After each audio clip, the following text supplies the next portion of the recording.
What's going on, folks? And thanks for joining us today on CN Live. I'm Colion Noir. And coming up today, with all of the hoopla over Trump's victory, you may have missed the news that there was a successful vote to repeal the Second Amendment. Well, we'll look at this new movement. President-elect Trump is expanding his stance on the Second Amendment. And Darren Lasort joins us with an election update. Also, Chris Strong is here to talk music, guns, and influence.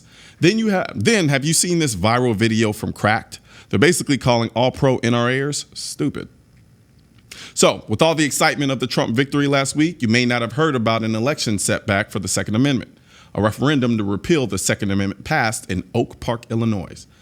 The initiative came basically from one guy, George, I cannot pronounce his last name. He's a college professor who got the issue on the ballot.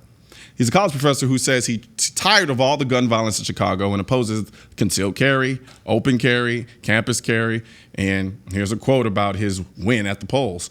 I will take it to the next level. We have to keep fighting for this. The business of having loaded guns in your pocket has to stop, he said. So joining me from bearing arms is Jenn Jacques. What's going on, Jen? Not too much. Just came in from shooting a couple guns with my dad up north. So good day. That's awesome. So tell me, Jen, why should we care about a non-binding resolution, especially in one town in Illinois somewhere? What does this professor, why should I even bother with that? Right. On the surface, it seems like, big deal. This guy got 15 signatures of local residents and he got it on the ballot. And it is a non-binding referendum. Great, fine, whatever. But you know what? It's a slippery slope. And the fact that it passed by over 61% by the voters in Oak Park Township says a lot. Yeah, I mean, it's on the surface, it seems like the greatest exercise in futility I've ever seen since me trying to do work last Tuesday. But nonetheless, I agree with you. Absolutely. I think it is something that we've always got to be mindful of and pay attention to because, and I just tweeted this not too long ago, with the way the election went now, I see a big shift away from the more political driven aspects of the gunfight into the more cultural fights that we typically tend to have below the surface. And in many ways, sometimes I think that's even more important because once we start finding ourselves in a position where the vast majority of the people start seeing the Second Amendment as something that they don't really need to utilize in their life, then we're really going to be in a big problem. Can you imagine if we tried to repeal the First Amendment right of everyone who is protesting right now? I mean, the Second Amendment is no better or worse than any other amendment. It is part of the Constitution. It needs to be respected as such. Absolutely. Now, tell me, what do you think this professor hopes to gain from this vote? Well, he said he doesn't know how it works in the county, but he is looking to get this question on the ballots in Cook County in future elections. And then I would think he would put it to the entire state of Illinois, which, as we know, very, very heavily liberal. Yeah, and one thing that, like, for instance, he did say he's tired of gun crimes in Chicago, opposes campus carry, says he doesn't want to disarm people. And according to an interview in the Chicago Tribune, he thinks Congress should start over and re-examine what it means to be a responsible gun owner and build new laws around those responsibilities. What has changed since the Second Amendment? I'm trying to understand that. It's amazing to me how somehow people who've never carried a gun in their lives, don't know anything about the gun debate, all of a sudden can show up on the scene and start dictating you and I the responsible way how to own a firearm. Right, but as you were speaking about futility, well, let's take a look at who is committing gun crime in Chicago and surrounding areas. It is not law-abiding gun owners who go through background checks and get their guns legally and train and take care of themselves and are responsible gun owners. That's not who's committing these crimes. So maybe he should look more at criminal justice reform and focus there rather than our Second Amendment right. I think some of it, too, stems from desperation. And by that, what I mean is I think for a lot of, now granted, he lives in an affluent neighborhood in Illinois, but nonetheless, we are all familiar with what's going on in Southside Chicago in terms of the violence. And I think for a lot of people who are into the gun issue on the kind of anti side of it, they find themselves looking at the world around them and they become desperate. It's kind of like when I was talking to Don one time and he was teaching me about if I ever like float off into the sea, you know, instead of trying to panic and swim back to the shore, you know, you swim parallel to the shore and it kind of guides you in. But this kind of animalistic, intuitive process in our mind causes us to want to just do the one thing we feel we have the most control of. And so in their minds, it's like, ban it, ban it, ban it. You know, let's just get rid of it, you know, as he looks around and sees all of the violence going on in his community. Unfortunately, I do think there are a lot of people on the opposite side of this debate who are well-intended from the standpoint that they just don't like seeing good people die. And unfortunately, though, we can respect that. Yeah. Absolutely, we can respect that. But when you look at the facts and look who's committing these crimes, look at, you know, what is the recidivism rate?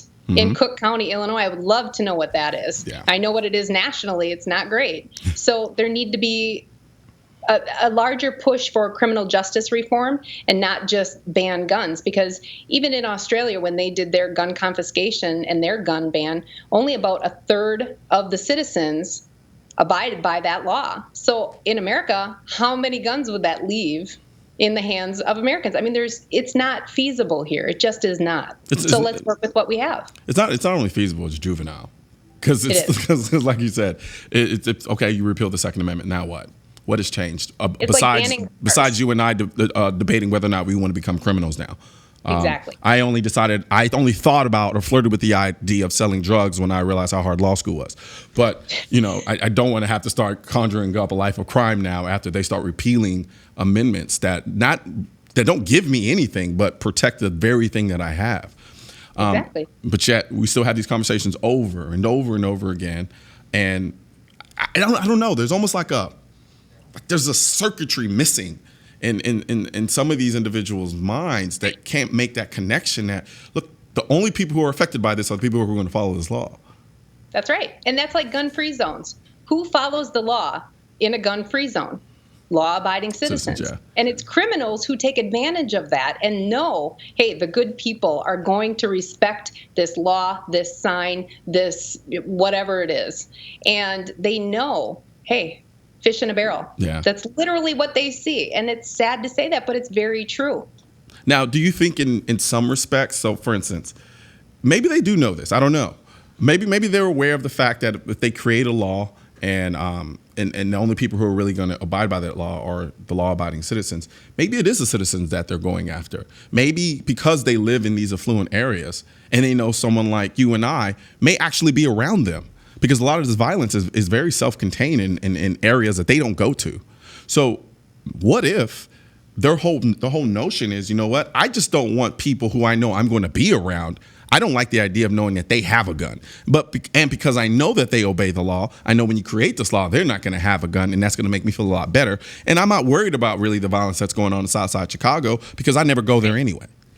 Right. I think that's an interesting theory, but I think you had it right the first time. I think that deep down, they really just don't want to see anyone get hurt, anyone be murdered, any families be affected by a tragedy. And they think, hey, if we get rid of them, no one will be shot. But that looks great on paper. Yeah. But when you start to build it, doesn't work. It's built on a foundation of dreams. It's not realistic.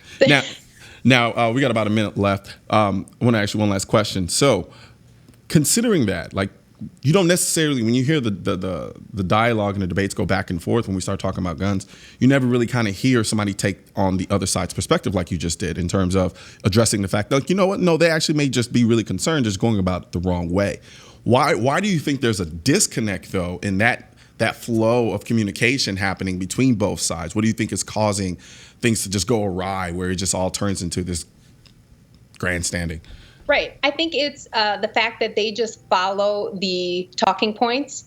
And I think gun owners, a large number of gun owners were way too timid and shy to talk about their feelings. You know, we were taught when we were little, you don't talk about money or religion or politics. Yeah. But I think that that's why we are where we are right now in the world. And I think we need to start talking about it and stepping up and saying, you know what, I am the face of the Second Amendment. I am a responsible gun owner. I am the NRA. You want to fight the gun lobby? Here I am. Yeah. No, you're right. And I think the moment we allowed guns to get lumped into drugs and alcohol, Right. In many ways. Well, no, I like alcohol. But you know, whenever we've allowed, but there's no amendment for alcohol. So if anything, the most ideal of them all is the firearm. But what happened when they tried to ban alcohol? Yeah, well, the prohibition. I mean, please don't do that. Don't do that again, please. But no, it was an absolute pleasure speaking with you today, Jen. I really enjoyed it, and I hope you join us again. Same here. I would love to. Thank you. Absolutely. You have a good one.